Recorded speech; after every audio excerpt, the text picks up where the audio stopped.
หรือสนคว้ามูเซียล่าเสริมทัพเสมอนี้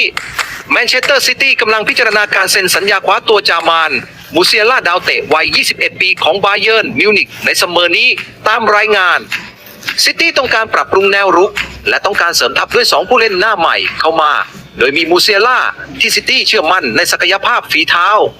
นอกจากนี้ซิตี้ยังให้ความสนใจลูคัสปาเกต้าตัวรุกจากเวสต์แฮมและไมเคิลโอริเซ่ปีกตัวเก่งของคริสตันพาเลตอีกด้วยตามรายงานของ The Independent สื่ออังกฤษ